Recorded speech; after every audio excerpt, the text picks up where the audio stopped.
Hey everyone, in today's video I will show you how to fix ADM Radeon software not opening on your PC. So let's get started. First, you have to restart your computer and then go to your settings.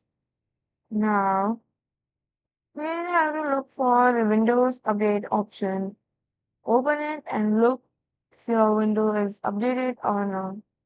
If not, then you just have to search for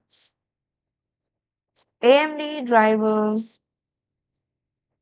and open the link.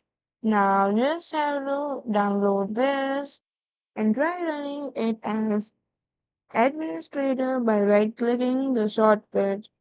Also close the conflict app from the task manager like overclocking on monitor tools. As final steps, go to your settings and reset your AMD Radeon software. And that's it. Your Radeon software should now open normally. So that's all for today. Thank you for watching.